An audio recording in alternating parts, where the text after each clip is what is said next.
Hey guys, it's Troy. It is pen mail day yet again. I got another pen to show you, another fountain pen by Cross.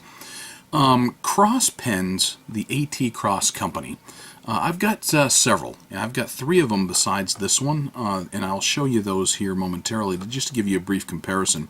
But I've also got ballpoint pens and pencils by the Cross company, and I've showed you some of those. And some of them are fairly iconic and very common. Because they're just kind of an industry standard when it comes to fancy ballpoints in company gifts and that kind of thing. It shows up in a box like this. Now, I paid $15.99, so $16 for this, plus another $4 shipping to get it to me. You could have paid another $3 or $4 and got a fancier box with more ink cartridges, but I already had Cross ink cartridges, and I already also had a Cross converter, so I settled for the smaller box, the less fancier box, and fewer ink cartridges for less money. So it shows up in a box like that. Now, here's what it says here. The Aventura by Cross, black, with cartridges. Well, it only had one cartridge, so it shouldn't be plural. Made in China.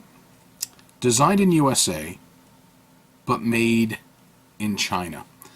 So that's the thing that I'm a little down on. Now, yeah, AT Cross is an American company. It has recently been purchased.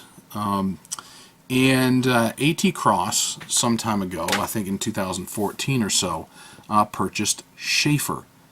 That's why when you see special edition pens for like Star Wars, like this one here, the Townsend and a C3PO Star Wars, and there's a bunch of other characters that are available out there, you'll see them released on the upper luxury pens in Cross and the lower end pens in Sheaffer. And I've got 3 Star Wars Sheaffer pens here, and I think I've really only showed you guys the Yoda pen, but I've got a C3PO and a Darth Vader as well.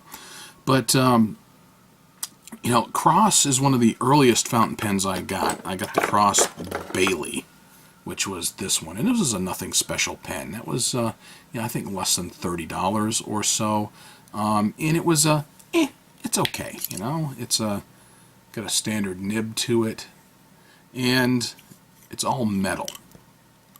So that's the one thing I did like about it, was the construction, that it was all metal. It's got a really hard pull, and the nib was not spectacular. It was nothing to write home about, as opposed to this one here. This pen is at first was coming out for $400 to $500, and I got it far less than that. But spectacular writing pen, this one right here, and the quality and the construction is evident. So besides writing incredibly smooth, it's ruggedly built and it's substantive. And then you've got the Cross Century. That came out some time ago in like the 90s, and it is another one of those very substantive fountain pens. It kind of looks like their iconic chrome-plated ballpoint and pencil set, and it has a Lamy-looking style nib. I'm not saying it's compatible with Lamy, but it's that style of nib, and this is actually a very good writing pen, quality pen. And what these 3 all have in common is they're made of metal. This one here doesn't feel like it's made of metal. Oh, by the way, in case you were wondering, it does have the Cross box. And when it showed up, it actually was sitting like this, and just like I had shown you inside that plastic case. Now,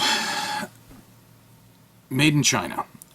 This seems to me to be mostly plastic. I'm not even sure the section here is metal. It sure either is a this whole thing, the barrel's plastic, the cap seems to be a kind of a resin or a plastic. The clip I think is metal, but this actually doesn't feel metal. It actually feels like a hard plastic. I don't know. But it is a cartridge converter pen, and it did come with a cartridge. It did not come with a converter. It came with one. So Cross cartridges are proprietary. So you got one of these. It actually looks like one of those, World War II German hand grenades. But this is what a cartridge from Cross looks like, and I have a bunch of these in a drawer, and this happens to be black. Well, I decided not to use it. I happen to have one spare Cross converter left, so I went ahead and used it, and I filled it up with this, a toucan black ink sample from Anderson Pens. So I went ahead and put in the converter and inked it up. And like I said, this particular pen, compared to the other Cross pens that I've got, I mean, I wasn't expecting a tremendous amount for, you know, $20 or less, or $16 or so. But this just doesn't feel anywhere near the quality construction. This feels like a cheaper plastic than I'm used to. So for AT Cross to have these pens come out manufactured in China, I mean, it looks good. I mean, it looks very sharp. It's an attractive pen. Black with gold trim, to me, is very elegant. That's why I like Mont Blanc. I like my Visconti. I just like the look of black with gold trim. So here on the cap band on the back, it says Cross, and that's all it says there. And then you've got here where it says Cross there. And on the nib, you've really got nothing except there's a little M for medium, and there's no writing on the nib whatsoever. So, you know, it's a nothing special steel nib. Looks to be about a number 5 or so. You've got where it tapers down just a little bit, and almost like the Waterman Karen on the back end there.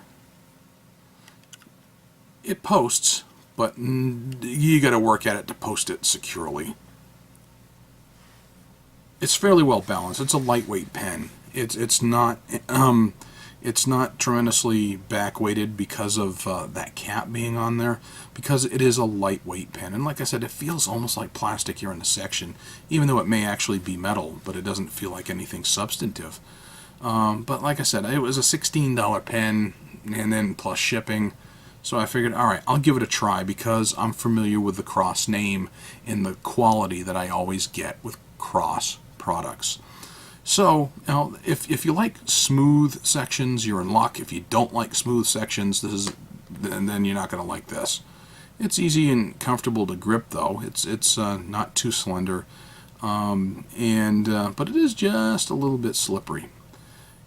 The real test of it, though, is let's see how it writes. Because if it doesn't write well, then, you know, the pen is garbage. So let's try it out. The Cross Aventura, you know, Pet Detective. Cross Aventura Pet Detective. And this has a medium nib to it. This is actually a smooth writing pen. Fairly inexpensive, elegant looking, smooth writing. This little steel nib here, you're not going to get a whole lot of line variation, but you are going to get some decent writing with it. All right. So like I was saying, I put in a toucan black. It stays fairly wet on this Rhodia pad, lays down a good amount of ink. But the problem I've got with it is what you just saw. This cap does not want to stay posted. I've used it some today since I got it, and you write with a little bit and that cap does come off. It just does not want to stay posted. So that is going to be, and you got to work at it to get it on there to begin with. Reverse writing, very fine line, very scratchy. So I don't know why anybody would want to do that. But like I said, it's actually a fairly smooth pen.